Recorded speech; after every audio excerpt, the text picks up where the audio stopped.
আল্লাহ বলতেছেন। কে বলতেছেন? আল্লাহ তাআলা বলতেছেন। কোথায়? সূরা বাকারা ৭৫ নম্বর আয়াত। আমি মাঝে মধ্যে এই আয়াত পড়ি আর অভিভূত হয়ে যাই। কি আশ্চর্য, আমাদের দেশের সাথে মিলে গেল। আফাতাতমাউনা আইয়ুমিনু লাকুম, যখন তাদেরকে বলা হয় যে তোমরা আসো, মানে আমরা আমাদের দিকে আসো, তাদেরকে যখন ডাকা হয়, তার মানে আমাদের ইচ্ছা হয় যে তারা আমাদের মতো ঈমান আনুক, আমাদের পথেই চলুক। ওয়াকাদ কানা ফারিকুম মিনহুম ইয়াসমাউনা কালামাল্লাহ, তাদের ভিতরে এমন একটা লোকেরা আছে, এমন একটা দল আছে যারা আল্লাহর বাণী শ্রবণ করে, খুব ভালো মতো শ্রবণ করে। সুম্মা ইউহাররিফুনাহু মিন বাদি মা আকালুহু, এরপরে শ্রবণ করার পরে তা বোঝে, বোঝার পরে কি করে? বিকৃতি করে। ওয়াহুম ইয়ালামুন, অথচ তারা জানে আমরা উল্টা ব্যাখ্যা করছি। তার মানে আল্লাহ তাআলা বলছেন যে তাদের ভিতরে তোমরা কি আশা করো তারা তোমাদের কথা ঈমান আনুক, তোমরা যা বলো তারা তা মেনে নিক? শোনো, তাদের মধ্যে একটা দল আছে যারা আল্লাহর বাণী শ্রবণ করে, তার মানে শ্রবণে কোনো অমনোযোগিতা নাই, খুব ভালো করে শ্রবণ করে। এরপরে কি করে? ওটাকে খুব ভালো করে বোঝে, সে জানে এটা কি কি, এর হক কি কি, এটা করলে কি হয় সব জানে। এরপরে তারা কি করে? ওরা বিকৃত করে, উল্টা ব্যাখ্যা করে, অথচ ওরা জানে আমাদের ব্যাখ্যা ঠিক না। বলেন তো কে বললো? আল্লাহ সুবহানাহু ওয়া তাআলা বলছেন। তার মানে এগুলো যদি আমাদের সমাজে মিলানো যায় তাহলে আমাদের সমাজের সাথে মিলে যায়। যাই হোক, আমি আর এদিকে আগাবো না। ওই যে কথা বললাম, হে নবী আপনি বলে দেন যে তোমরা এটাই আমার পথ, আর আপনি আল্লাহর দিকে ডাকেন। তাহলে আমার দাওয়াত হবে কার দিকে? আল্লাহ তাআলার দিকে। আমাকে কেউ মানিয়েন না, আমাকে মানা হারাম। কেউ যদি আমাকে মানে তাহলে হারাম। গোটা দেশের লোক শুনে রাখেন, আমাকে যদি কেউ মানে তাহলে মানা হারাম। কাকে মানবে? আল্লাহকে মানবে, আল্লাহর রসুলকে মানবে। আমি আবার কে? আমার আবার কিসের মূল্য? আমার আবার কিসের দাম? আমার দায়িত্ব কি? আল্লাহ বলেছেন এই, রসুল বলেছেন এই, সাহাবীরা বুঝেছেন এই, এইটা খালি পৌঁছিয়ে দেওয়া, এটা হলো দায়িত্ব, এর বাইরে আর কিছু নাই। এই জন্য আল্লাহ বললেন আপনি বলেন যে আমি মানুষকে আল্লাহর দিকে ডাকি, এমনিতেই না, দলিল প্রমাণের আলোকে জেনে শুনে। আর আপনি বলেন আমি নিজেও এমনটা করি আর আমাকে যারা মানে তারাও এমনটা করে। আর আপনি আরো বলেন আল্লাহ পবিত্র, শিরিককারীদের শিরিক থেকে আল্লাহ তাআলা অনেক দূরে, অনেক পবিত্র। তার মানে আপনার কথা যেন তাওহীদপূর্ণ হয়, আপনার কথা যেন তাওহীদ যুক্ত হয়। এটা হচ্ছে আমার মূল পয়েন্ট, যে আমার দাওয়াত হবে সোজা রাস্তায়, আমার দাওয়াত হবে আল্লাহর দিকে, আমার দাওয়াত হবে দলিলের আলোকে, আমার দাওয়াত হবে মুহাম্মদ সাল্লাল্লাহু আলাইহি সাল্লাম যেভাবে বলেছেন তার উপরে আয়াত নাজিল হয়েছে। আমার দাওয়াত হবে তাওহীদ যুক্ত রেখে, শিরিক থেকে মুক্ত থেকে। আল্লাহ তাআলা যেন আমার জন্য সহজ করে দেন। এটা ছিল আমার ভূমিকার কিছু আলোচনা। আলোচনা এজন্যই রাখলাম কারণ আমরা অনেক এই প্রশ্নের সম্মুখীন হইতো, এই জন্য এই কথাগুলো বললাম, নতুবা বলার প্রয়োজন বোধ করছিলাম না। এবার আসুন আমরা আমাদের আলোচনার গভীরে ঢুকে পড়ি। আপনারা যেহেতু ইলম অর্জন করতে এসেছেন, জ্ঞান অর্জন করতে এসেছেন, জ্ঞান অর্জন করতে গেলে 5টা জিনিস প্রথমে লাগে। কয়টা জিনিস লাগে? 5টা জিনিস। মুহাম্মদ ইবনে নাদর আল হারিথি রাহিমাহুল্লাহ বলেন। আবার আপনি প্রশ্ন করতে পারেন, আপনি বললেন কোরআন হাদিস বলবেন, তো বাইরে যান কেন? এটাও দলিল আছে। সূরা নিসা 115 নম্বর আয়াত। হে নবী আপনি বলেন মাইয়ুশাকিকির রাসূল মিন বাদি মা তাবায়্যানা লাহুল হুদা ওয়া ইয়াত্তাবি গায়রা সাবিলিল মুমিনিন নুওয়াল্লিহি মা তাওয়াল্লা ওয়া নুসলিহি জাহান্নাম ওয়া সাআত মাসীরা। আপনি বলেন যে ব্যক্তি হিদায়াতের পথ পাওয়ার পরে রাসূলের বিরুদ্ধাচরণ করে এবং মুমিনেরা যেই রাস্তায় চলেছে ওই রাস্তার বিপরীতে যায়, তার মানে এই আয়াত বুঝাচ্ছে যে আল্লাহর কথা বুঝার জন্যে রাসূল সাল্লাল্লাহু আলাইহি সাল্লামের হাদিস, আর এই রাসূল সাল্লাল্লাহু আলাইহি সাল্লামের হাদিসটা আমলটা বোঝার জন্যে সাহাবী কারা? কারণ কোরআন তো আল্লাহর নবী বুঝিয়ে দিয়েছে। আবার দেখা যায় কোনো ক্ষেত্রে সাহাবীরা বুঝতে পারে নাই, তখন তারা প্রশ্ন করেছেন। এই জন্য কোরআন বুঝতে হবে কাদের মাধ্যমে? মুহাম্মদ সাল্লাল্লাহু আলাইহি সাল্লামের মাধ্যমে। আর হাদিস বুঝতে হবে কার মাধ্যমে? সাহাবীদের মাধ্যমে। এই যে মুমিনদের রাস্তার বিপরীত চলা যাবে না, এর অর্থ সাহাবীরা, তাবিঈরা, তাবে তাবিঈরা, নেককার লোকেরা যেই রাস্তায় চলেছে ওই রাস্তায় তোমরা চলো। এই জন্য মুহাম্মদ ইবনে নাদর আল হারিথি রাহিমাহুল্লাহ বলছেন, কথিত আছে আওয়ালুত তালিমিল ইনসাতু লাহু, শিক্ষার প্রথম ধাপ হচ্ছে মনোযোগ দেওয়া। সুম্মাল ইস্তিমাউ লাহু, শিক্ষার দ্বিতীয় ধাপ হচ্ছে শ্রবণ করা। সুম্মা হিফজুহু, শিক্ষার তৃতীয় ধাপ হচ্ছে সংরক্ষণ বা মুখস্থ করা। সুম্মাল আমালু বিহ, শিক্ষার চতুর্থ ধাপ হচ্ছে আমল করা। সুম্মা বাসুহু, শিক্ষার পঞ্চম 5 নাম্বার ধাপ হচ্ছে প্রচার প্রসার করা। তার মানে কেউ যদি জ্ঞান অর্জন করতে চায় তাহলে তাকে মনোযোগী হতে হবে, মনোযোগ দিতে হবে। যদি মনোযোগ না থাকে তাহলে সে জ্ঞান অর্জন করতে পারবে না। এরপরে তাকে ভালো করে শ্রবণ করতে হবে। একটা লোক কথা শুনছে কিন্তু তার শ্রবণের ভিতরে সেই খুব মনোযোগ নাই, এমনি মনে হচ্ছে যে কেউ বলছে আমি একটু শুনলেই হবে, এইরকম না। সে শ্রবণ করে মনোযোগ দিয়ে, মনোযোগও দেয়, শ্রবণও করে। এরপরে কি করতে হবে? হিফজ করতে হবে, মুখস্থ করতে হবে, সংরক্ষণ করতে হবে। আপনি যে একটা কথা শুনলেন, এই কথা যদি আপনার সংরক্ষণ না থাকে, আপনার কাছে যদি জমানো না থাকে, তাহলে ক্ষতি হয়ে যাবে না? কারণ আপনি যে আমল করবেন, আপনি কথাটা ভুলে ফেলেছেন, কথাটা যে কি হবে, আমলটা যে কিভাবে করতে হতো আপনি ভুলে ফেলেছেন, তখন আর আপনি কি করতে পারবেন না? আমল করতে পারবেন না।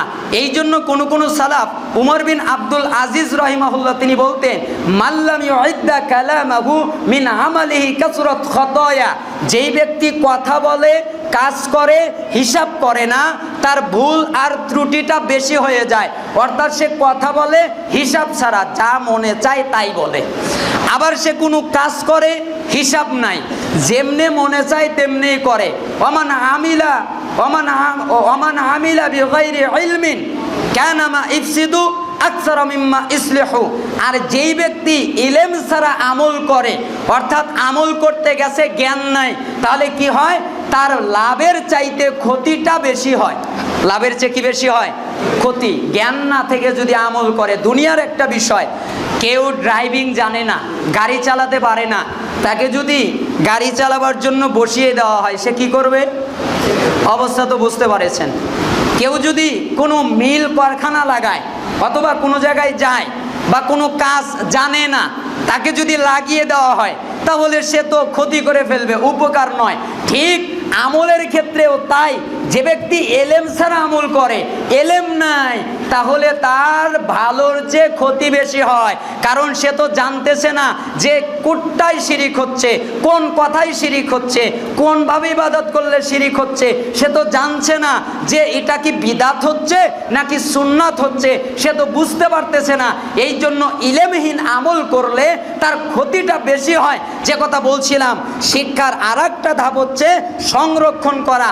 আপনি যেভাবে মনে চায় সংরক্ষণ করবেন। এরপরে কি? আমল করা। এলেমটা খালি শোনার জন্যে না, এলেমটা খালি পড়ার জন্যে না। আমার 200 হাদিস আমি মুখস্থ করা শুরু করলাম আর গ্যাট গ্যাট করে মানুষের কাছে বলা শুরু করে দিলাম, এই জন্য এলেম আসে নাই। আমি এক হুজুরের কাছে খালি লেকচার শুনেই গেলাম, আমার প্রিয় বক্তা খালি শুনলামই, কোরআন খালি তেলাওয়াতি করলাম, আমলও করলাম না, ভিতরে ঢুকলামও না, চেষ্টাও করলাম না ওই অনুযায়ী চলার, খালি পড়াই শুরু করলাম, খালি শোনাই শুরু করলাম। এই জন্য আসে নাই। বরঞ্চ এলেম আপনি যা অর্জন করবেন ওই অনুযায়ী আমল করবেন। যখন আপনার আমল হয়ে যাবে তখন আপনি প্রচার প্রসার করবেন, মানুষের কাছে দাওয়াত পৌঁছিয়ে দেবেন। তাহলে কয়টা মূলনীতি? 5। মনোযোগ দিতে হবে, শ্রবণ করতে হবে, সংরক্ষণ করতে হবে, আমল করতে হবে, মানুষের কাছে প্রচার করতে হবে। মনে থাকবে না? আর এই জন্য আপনাদের কাছে আমার অনুরোধ, আপনারা শ্রবণ করুন আমার এই বাক্য। আশা করছি যারা ছাত্র পড়াশোনা করেন, যারা আলেম, আমি তাদেরকে এলেম দিতে পারবো না, আমার পক্ষে এটা সম্ভব নয়। কেন? আলেমরা অনেক জ্ঞানী মানুষ, তবে আমি যেই কথা বলছি আপনারও কিছু নসিহা হবে, আপনার জন্য উপকৃত হবে। আমার তো নিজের জন্য হবে, আপনার জন্যেই হবে। ইলেমটা শুধুমাত্র পড়ার জন্যে নয়, ইলেমটা শুধুমাত্র দাওরা পাস করার জন্যে নয়, ইলেমটা শুধুমাত্র কামিল পাস করার জন্য নয়, ইলেম এসেছে আমলের জন্যে। যদি আমল না থাকতো ইলেমের কোনো প্রয়োজন ছিল না। আবার যদি এলেম না দেওয়া হতো আমলেরও প্রয়োজন ছিল না। কারণ আমলের জন্যেই তো ইলেম দেওয়া হয়েছে। সে আমলটা কিভাবে করবে এইটা জানার জন্যে, নিশ্চিতভাবে বোঝার জন্যেই আল্লাহ সুবহানাহু ওয়া তাআলা জ্ঞান দান করেছেন, ইলেম দান করেছেন। এই জন্য আমাদেরকে আমলের নিয়তে করতে হবে। আল্লাহ তাআলা আমাদের জন্য সহজ করে দিন। আমি বলছিলাম দুইটা হাদিস বোঝাবো। দুইটা হাদিসের একটা হাদিস হচ্ছে এই, আপনারা সবাই জানেন সহিহ বুখারীতে হাদিসটা আছে, কোন সাফার 9, কোন সাফার 8, মুসলিমেও আছে ঈমান অনুচ্ছেদে। সেই অর্থটা কি লজ্জা। রাসূলুল্লাহ সাল্লাল্লাহু আলাইহি সাল্লাম বলছেন, কেউ যদি ঈমান, লজ্জা ঈমানের একটা শাখা, লজ্জার 70টার বেশি শাখা আছে, কোনো বর্ণনায় 60-এর বেশি শাখা আছে, কোনো বর্ণনায় 63-র বেশি শাখা আছে। আর লজ্জা ঈমানের একটা শাখা। আর একটা শাখা হচ্ছে রাস্তা থেকে কিছু সরিয়ে ফেলা, যার দ্বারা মানুষ কষ্ট পায়, এটা হচ্ছে ঈমানের সর্বনিম্ন শাখা। তার মানে লজ্জাটা ঈমানের শাখা, ঠিক না? আমরা তো লজ্জা আজীবনই শুনেছি, আমিও পড়েছি, আমিও জানি যে লজ্জা মানে যে লজ্জা করা। আমি এই লোকের সামনে যদি পাপ করি তাহলে লোকটা বলবে কি কাজ করে, খারাপ কাজ করছে। আমরা এটাকে লজ্জা মনে করতাম, কিন্তু লজ্জার যে আলাদা আর একটা অর্থ আছে এটা আমরা বুঝতামই না। কিভাবে বুঝলাম? লজ্জারও যে ব্যাখ্যা হয়, আমরা অনেক সালাফদের জীবনী দেখেছি, অনেকেই ব্যাখ্যা করতে গেছেন, কিন্তু লজ্জার ব্যাখ্যা করতে গিয়ে বলেছেন যে লজ্জার একটা অর্থ হচ্ছে যে আল্লাহ সুবহানাহু ওয়া তাআলাকে ভয় করা, তার ইবাদত করা, এভাবে তারা বুঝিয়েছেন। কিন্তু লজ্জার ব্যাখ্যা যে আল্লাহর নবী নিজেই করে দিয়ে গেছেন, লজ্জার যে হক আল্লাহর নবী নিজেই বলে দিয়ে গেছেন, এটা আমরা কখনো ভাবি নাই। এই জন্য এক সালাফ বলতেন, কোনো ব্যক্তি যদি লজ্জা শব্দর হক বোঝে, কোনো ব্যক্তি যদি লজ্জা শব্দটা বুঝে যায়, আল্লাহে আল্লাহর কসম, সে জান্নাতে যাওয়ার পথে আর কিছু বাধা হবে না। একটা লজ্জা শব্দ যদি বোঝে তাহলে সে ডাইরেক্ট আল্লাহর জান্নাতে প্রবেশ করবে। অবশ্যই এর আগে আল্লাহর রহমত আর দয়া লাগবে। আজকে আমি জুমার খুতবা দিয়েছি, এর উপরে আপনারা দেখে নেবেন, নেটে আসবে ইনশাল্লাহ। তো দয়া রহমত তো লাগবেই। এই লজ্জার হক কি? আন ইবনে মাসউদ রাদিয়াল্লাহু আনহু আন্না নবী সাল্লাল্লাহু আলাইহি ওয়াসাল্লাম قال ذات يوم لأصحابه। ইবনে মাসউদ রাদিয়াল্লাহু আনহু তিনি বলছেন, নিশ্চয় আল্লাহর নবী সাল্লাল্লাহু আলাইহি ওয়াসাল্লাম বলেছেন যে কিছু সাহাবীদের সামনে আল্লাহর নবী বের হয়ে আসলেন। তখন আল্লাহর নবী বললেন, ইস্তাহয়ু মিনাল্লাহি হাক্কাল হায়া। হে সাহাবায়ে কেরাম, তোমরা আল্লাহ তাআলাকে লজ্জা করার মতো লজ্জা করো। যেভাবে আল্লাহকে লজ্জা করতে হয় ওইভাবে তোমরা আল্লাহকে লজ্জা করো। তখন সাহাবায়ে কেরাম বললেন, ইন্না নাস্তাহি মিনাল্লাহি ইয়া নাবিয়াল্লাহ ওয়ালহামদুলিল্লাহ। হে আল্লাহর নবী, আমরা আল্লাহকে লজ্জা করছি। হে আল্লাহর নবী, সকল প্রশংসা আল্লাহ তাআলার জন্যে। তখন রাসূলুল্লাহ সাল্লাল্লাহু আলাইহি সাল্লাম বললেন, লাইসা যালিক ওয়ালাকিন্না মান ইস্তাহইয়া মিনাল্লাহি হাক্কাল হায়া। হে সাহাবায়ে কেরাম, তোমরা যাকে লজ্জা মনে করছো এটা লজ্জা নয়। তোমরা যাকে লজ্জা মনে করছো এটা লজ্জা নয়। ফালিয়াহফাজির রাসা ওয়া মা ওয়া ওয়ালিয়াহফাজিল বাতনা ওয়া মা হাওয়া ওয়ালিয়াযকুরিল মাউত ওয়াল বিলা। হে সাহাবায়ে কেরাম, শোনো, যখন ব্যক্তি লজ্জার হক আদায় করবে, লজ্জার হক পরিপূর্ণ করবে, তখন তার দায়িত্ব হচ্ছে মাথা। আর মাথা যা কিছু ধারণ করে সে তাকে সংরক্ষণ করবে। মাথা কি ধারণ করে? মাথা একটা মেমোরি, একটা বুঝ ধারণ করে, যার মাধ্যমে সে চিন্তা চেতনা করে। তার চিন্তাটা খারাপও হতে পারে, তার চিন্তাটা ভালো হতে পারে, সে তার চিন্তাটাকে হেফাজত করবে। মাথা কি ধারণা করে? মাথায় একটা মুখ ধারণা করে, তাই না? আমাদের মাথার সাথে লাগানো একটা মুখ আছে না? এই মুখটাকে হেফাজত করবে। মাথা কি ধারণ করে এই মাথা একটা জিহ্বাকে ধারণ করে। সে এই জিহ্বাটাকে কন্ট্রোল করবে। জিহ্বা দিয়ে কারো গীবাত করবে না, জিহ্বা দিয়ে কারো চগলখুরি করবে না। তার যে এই মাথার সাথে লাগানো একটা চক্ষু আছে, এই চক্ষুটাকে হেফাজত করবে। অর্থাৎ এই চক্ষু দিয়ে বেগানা নারীর দিকে তাকাবে না, এই চক্ষু দিয়ে জিনার দিকে দৃষ্টি দেবে না। তার মানে মাথা এবং মাথা যা কিছু ধারণ করবে তার হেফাজত করবে। এরপরে আল্লাহর নবী বললেন পেট, এবং পেট যা কিছু ধারণ করে তার হেফাজত করবে। পেট কি ধারণ করে? পেটের ভিতরে একটা স্টমাক আছে, যেখানে গিয়ে খাদ্য জমা হয়। ওই পেটের ভিতরে যেন হারাম খাদ্য না যায়, এই জিহ্বা দিয়ে যেন হারাম খাদ্য প্রবেশ না করে, এই মুখ দিয়ে যেন হারাম খাদ্য তার পেটে না যায়। তার মানে পেটকে সংরক্ষণ করা মানে এই পেটকে সংরক্ষণ করবে। পেটের সাথে যা কিছু আছে, পেটের সাথে কি আছে? একটা কলব আছে, একটা অন্তর আছে, একটা হৃদয় আছে। আল্লাহ নবী বলছেন আলা ইন্না ফিল জাসাদি মুদগা ইজা সালাহা সালাহাল জাসাদু কুল্লু ওয়া ইদা ফাসাদাত ফাসাদাল জাসাদু কুল্লু আলা ওয়াহিয়াল কলব। আল্লাহ নবী সাল্লাল্লাহু আলাইহি ওয়াসাল্লাম বলছেন প্রত্যেক আদমের অন্তরে, দেহের মধ্যে একটা গোস্তের টুকরা থাকে। যখন তা ভালো তখন তার সমস্ত আমল আখলাক ভালো, যখন তা খারাপ তখন তার সমস্ত আমল আখলাক খারাপ। আর ওই গোস্তের টুকরাটার নাম হচ্ছে কলব। কলব নিয়ে আমার বিস্তারিত আলোচনা আছে, দেখে নেবেন। তাহলে এই কলবটাকে সে হেফাজত করবে। তার মানে পেট যা কিছু ধারণ করে, পেট কি ধারণ করে? দুইটা হাত ধারণ করে। তার মানে সে দুইটা হাতকে হেফাজত করবে। হাত দিয়ে অন্যায়ভাবে কাউকে মারবে না। রাস্তা দিয়ে যাচ্ছে, দেখে একজনের একটা গাছ আছে, গাছে সুন্দর ফল, সে ওটা হাত দিয়ে পেরে নিল। এটা লজ্জার হক হলো না, উল্টা হলো। কি হলো? চুরি করা হলো। আচ্ছা, চুরি কাকে বলে? আপনাদের দেশে চুরির সংজ্ঞা কি? না জানিয়ে নেওয়া, তাই না? কয় আমি খালি জানাই নাই, ও তো আমার ভাই। তো চোরও তো তাই, চোরও যখন চুরি করে তখন তার আপনাকে জানায় না, ও না জানিয়েই চুরি করে নিয়ে যায়। তার মানে না জানিয়ে কিছু নেওয়া, এটাকেই বলা হয় কি? চুরি। আর যেটা করে তাকে বলা হয় চোর। আচ্ছা, 10 টাকা যে চুরি করে সেও চোর, নাকি খালি কোটি কোটি টাকা যে চুরি করে সেই চোর?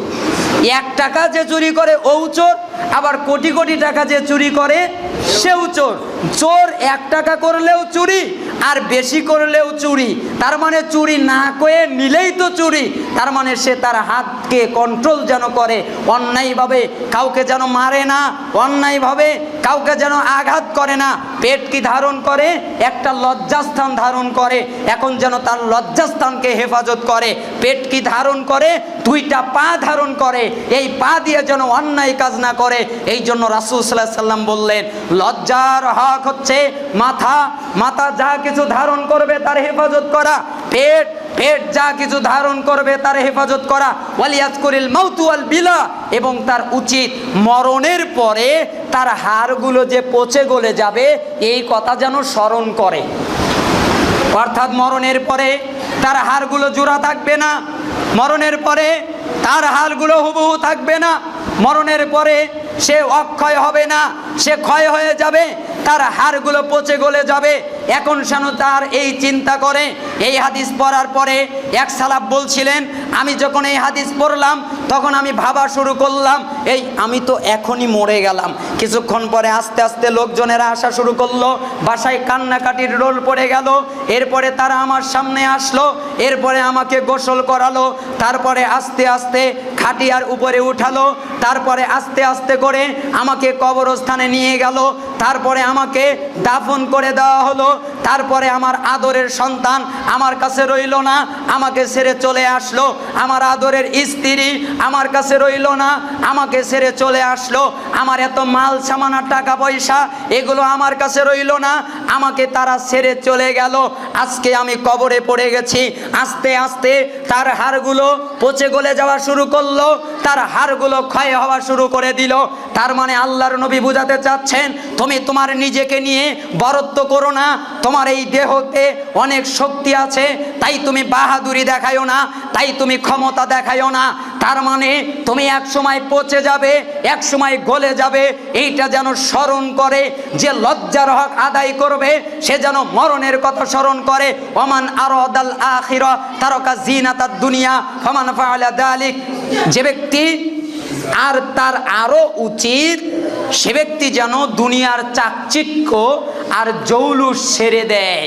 তার মানে দুনিয়ার এই মায়ালু জালে যেন সে আবদ্ধ হয়ে না যায়, এইগুলো যেন ছেড়ে দেয়। ফামান ফাআলা যালিক ফাকাদ ইস্তাহয়া মিনাল্লাহি হাক্কাল হায়া।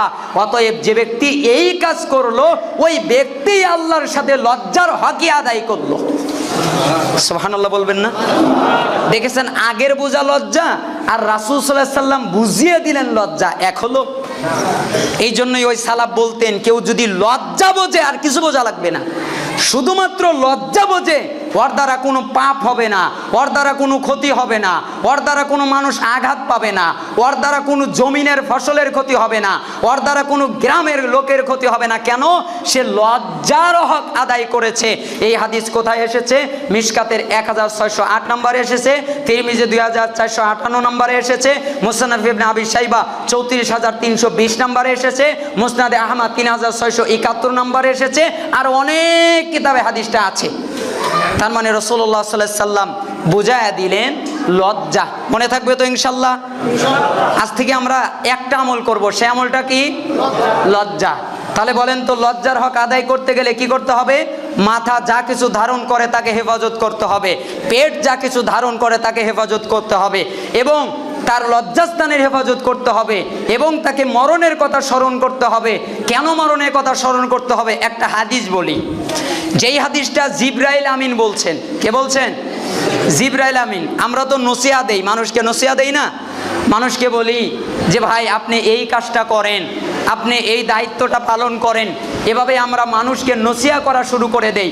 ঠিক জিবরাইল আমিন একদিন মুহাম্মদ সাল্লাল্লাহু আলাইহি সাল্লামের কাছে আসলেন, আসার পরে বললেন, হে আল্লাহর নবী, আমি আপনাকে কিছু ওসিয়ত করব, নসিহত করব, তার মানে আপনাকে উপদেশ দেব। কে বলছেন? জিবরাইল আমিন। যা জিবরিল আলাইহিস সালাম ইলা নবী সাল্লাল্লাহু আলাইহি ওয়াসাল্লাম। জিবরাইল আমিন নবীর কাছে আসলেন, আসার পরে বললেন, হে নবী, আমি আপনাকে কিছু উপদেশ দেব। কি? ইসমা শিতা ফা ইন্নাকা মাইয়িতুন। হে নবী, আপনি মনে রাখেন, আপনি যতদিন খুশি এই দুনিয়ায় জীবন যাপন করেন, নিষেধ করা হয় নাই, কিন্তু মনে রাখেন আপনি মরবেন। বলেন তো বাক্যটা কি? যতদিন খুশি জীবন যাপন করেন, নিষেধ করা হয় নাই, আপনার মতো আপনি জীবন যাপন করেন, নিষেধ নাই, কিন্তু এইটা মনে রাখবেন আপনি মৃত্যুবরণ করবেন। ওয়াহবিব মান আহবাবতা ফাইন্নাকা মাফারিকুহু। হে আল্লাহর নবী, আপনি যাকে খুশি ভালোবাসেন, যার সাথে খুশি বন্ধুত্ব করেন, আপনার বন্ধু যে কেউ হতে পারে, নিষেধ নাই, কিন্তু মনে রাখবেন আপনি তাকে ছেড়ে যাবেন। ওয়া'মাল মা শি'তা ফা ইন্নাকা মাজজিয়ুম বিহি। হে আল্লাহর নবী, শুনে রাখেন, আপনি যা খুশি কাজ করেন, যা খুশি আমল করেন, কিন্তু আপনি মনে রাখেন আপনি তার প্রতিফল পাবেন। এরপরে আল্লাহর নবীকে জিবরাইল আমিন বললেন, হে আল্লাহর নবী, উপদেশ এখনো শেষ হয় নাই। ইয়া মুহাম্মদ, শারাফুল মুমিন কিয়ামুল লাইল ওয়া ইজ্জুহু ইস্তিগনাহু আনিন নাস। মুমিনের মর্যাদা, মুমিনের সম্মান ইবাদতে, রাত্রি জাগরণে, এবং মুমিনের মর্যাদা মানুষের প্রতি মুখাপেক্ষী না হওয়ার মধ্যে। যদি কোনো মুমিন বলে আমার মর্যাদা কি, তাহলে সে ইবাদতে যেন রাত্রি জাগরণ করে। যখন কোনো মুমিন বলে আমার সম্মান কি, তাহলে সে যেন তার ইবাদতে রাত্রি জাগরণ করে। কেউ যদি বলে আমার মর্যাদা কি, তাহলে সে যেন মানুষের প্রতি মুখাপেক্ষী না হয়, মানুষের দিকে যেন তাকিয়ে না থাকে, সে যেন আল্লাহ সুবহানাহু ওয়া তাআলার কাছে চায়, সে যেন আল্লাহর দিকে ফিরে যায়। আর মর্যাদা সম্মান যদি পেতে চায়, তাহলে সে যেন রাত্রে সালাত আদায় করে। এই হাদিসটা যখন বলা হলো, তখন একজন সালাফ বলছিলেন আর কান্না করছিলেন। উনি জনগণের সামনে, এটা মুস্তাদরেক হাকিম এসেছে 7921-এ, সিলসিলায়ে সহিহায়ের 831 এসেছে সহিহ হাদিস। এই হাদিসটাকে সামনে রেখে একজন সালাফ কান্না শুরু করে দিলেন। তিনি মানুষের সামনে এই হাদিসটা বর্ণনা করলেন। এরপরে তার দুই চোখ দিয়ে টস টস করে পানি পড়তে লাগলো, আর তিনি জনগণকে উদ্দেশ্য করে বললেন, হে দুনিয়ার বাসিন্দারা, আজকে আমি এই গুনাহগার মানুষ বাশার বিন হায়াত ওই কথাটাই কপি করছি, আরবিতে আছে, আমি শুধু অনুবাদ করে শোনাচ্ছি। হে দুনিয়ার মানুষেরা, তোমরা যারা দুনিয়ায় বসবাস করো, তোমরা 20 তলা বিল্ডিং বানাও, তোমাদের নিষেধ নাই। তোমরা আরো কিছু করো, তোমাদের নিষেধ নাই। তোমরা দুনিয়ায় যা খুশি তাই করো, তোমাদের নিষেধ নাই। কিন্তু একটা কথা মনে রাখবে, তোমাদেরকে মৃত্যুবরণ করতে হবে। তোমরা মৃত্যু থেকে বিরত থাকতে পারবে না, তোমরা মৃত্যু থেকে দূরে থাকতে পারবে না। হয় তোমার 21 বছরে, নয়তোবা 30-এ, নয়তোবা 50-এ, নয়তোবা 60-এ, বেশি হলে 100-তে।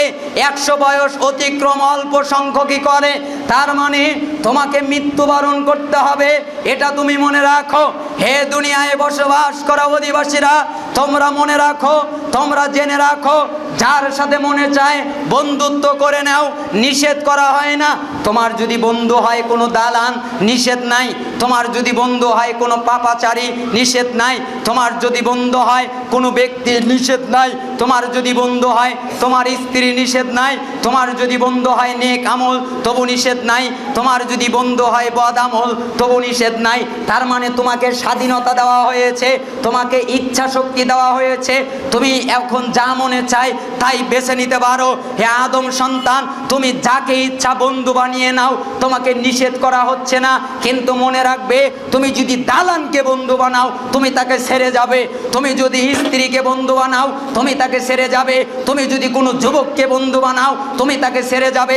আজকের যুগে তুমি যদি ফেসবুককে বন্ধু বানাও, তুমি তাকে ছেড়ে যাবে। তুমি যদি কোনো জমিকে বন্ধু বানাও, তুমি তাকে ছেড়ে যাবে। তুমি যদি কোনো ব্যক্তিকে বন্ধু বানাও, তুমি তাকে ছেড়ে যাবে। তুমি যাই করবে সব ছেড়ে যাবে, নিয়ে যাবে দুইটা, হয় নেক আমল নতুবা বদ আমল, হয় নেক আমল নতুবা বদ আমল। অতএব সাবধান। হে দুনিয়ার অধিবাসীরা, আরো শোনো, তোমরা জীবন যাপন করো, পাপাচারী করো, পাপ কাজ করো, এখন সাবধান করছি, সাবধান হও। তোমাদের লাগামকে টেনে নাও, তোমাদের প্রবৃত্তির লাগামকে এখনই সময় আছে, টেনে নাও। যদি টেনে না নাও, আল্লাহর সামনে দাঁড়াতে হবে, তোমাকে পুঙ্খানুপুঙ্খভাবে তোমাকে হিসাব দিতে হবে। যদি তোমাকে প্রশ্নের সম্মুখীন না হতে হয়, যদি তোমাকে হিসাব দিতে না হয়, তাহলে তোমার যা মনে চাই তাই করো। আর যদি তোমাকে হিসাবই দিতে হয়, তাহলে তুমি নিয়ন্ত্রিত হয়ে যাও। হে বান্দা, তুমি কি সম্মান চাও? তাহলে ইবাদতে রাত্রি জাগরণ করো। তুমি কি মর্যাদা চাও? মানুষের দিকে তাকিয়ে থেকো না। আজকে তো বোঝানোই কঠিন, এই শব্দটা বোঝানো মারাত্মক। বলে ওই লোকটাকে যদি বলা হয় আপনি রসুলকে ভালোবাসেন, বলে কে বলেছে আমি নবীকে ভালোবাসি না। ওই লোকটাকে যদি বলা হয় আল্লাহকে আপনি ভালোবাসেন, তখন বলে কে বলেছে আমি আল্লাহকে ভালোবাসি না। আচ্ছা, এটা তো একটা লজিক, বাস্তব কথা। যে যাকে ভালোবাসে সে তার সাথে সময় কাটাতে পছন্দ করে, ঠিক তো নাকি ভুল লজিক? সত্য কথা, যে যাকে ভালোবাসে সে তার সাথে সময় কাটাতে পছন্দ করে। তো হে যুবক, আপনি তো ঘন্টার পরে ঘন্টা ফেসবুক চালাচ্ছেন, আপনি বলেন আমি দিনের কাজ করছি ফেসবুকের মাধ্যমে। তাহলে দিনের কাজ ফেসবুকের মাধ্যমে আপনি করছেন 2 ঘন্টা, তারও বেশি 2 রাকাত সালাত পড়েন। আপনি তো ভালোবাসেন আল্লাহকে, তাই না? তাহলে 2 রাকাত সালাত পড়েন।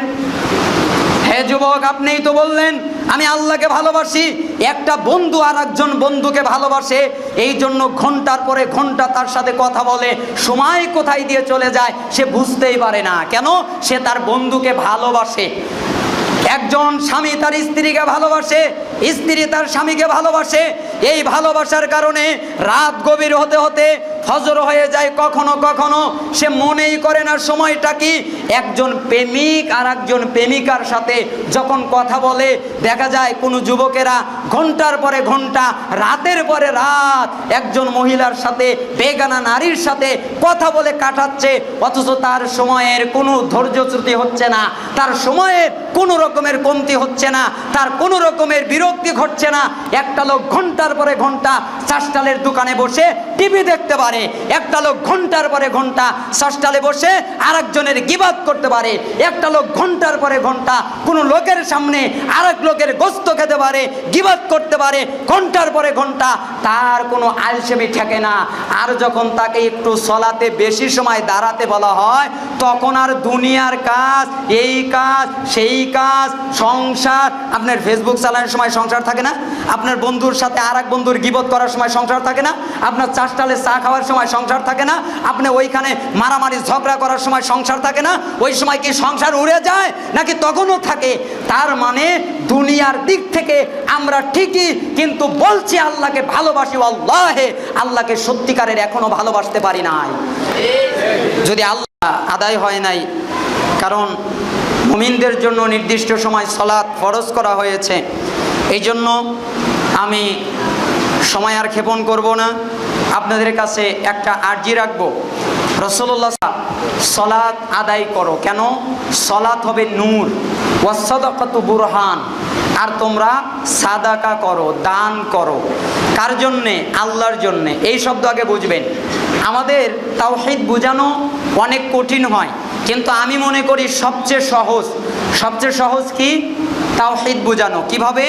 এই যে একমাত্র শব্দ ইয়া কানাবুদু ওয়া ইয়া কানাস্তাইন, আমি একমাত্র আল্লাহ আপনার ইবাদত করি, আমি একমাত্র আল্লাহ আপনার কাছে সাহায্য চাই। এই যে একমাত্র শব্দ, এই একমাত্র শব্দটাই তাওহীদ। একমাত্র শব্দটা কি? একমাত্র আমি আপনার ইবাদত করি, একমাত্র আপনার জন্যই কুরবানি করি, একমাত্র আপনার জন্যই সালাত পড়ি, একমাত্র আপনার জন্যই যাকাত দেই, একমাত্র আপনার জন্যই দান করি, একমাত্র আপনার জন্যই কাউকে ভালোবাসি, একমাত্র আপনার জন্যই কাউকে ঘৃণা করি। এই যে একমাত্র আল্লাহর জন্যে, এই শব্দটাই তাওহীদ। অতএব দানটাও যেন তাওহীদ যুক্ত থাকে, একমাত্র আল্লাহর জন্যে যেন আমরা এই বৈঠকে দান করি। আল্লাহ তাআলা আমাদের সহজ করে দিন। যাই হোক, আমরা আলোচনা করছিলাম লজ্জার একটা হক নিয়ে, আর আমি দ্বিতীয় দুইটা হাদিস বলতে চেয়েছিলাম।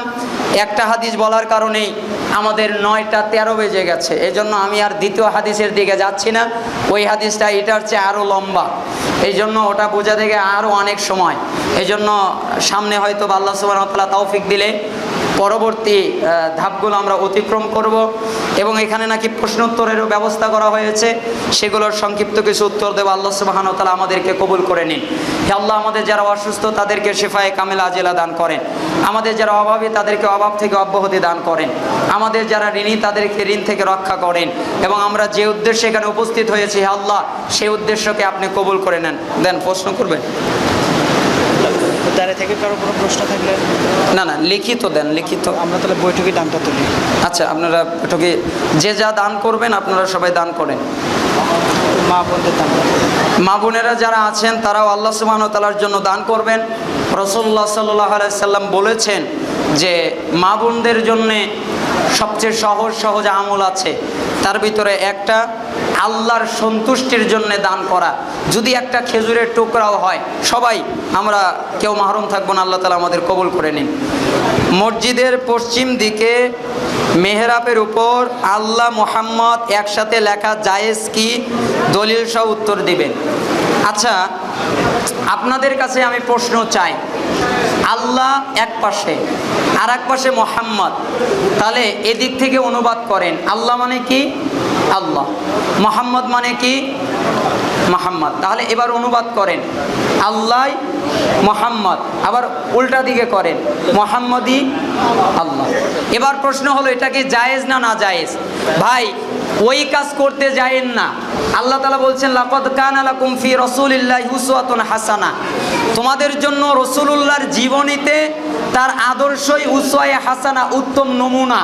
তার মানে উত্তম নমুনা, উসওয়ায়ে হাসানা হচ্ছে রাসূলুল্লাহ সাল্লাল্লাহু আলাইহি সাল্লামের আদর্শ।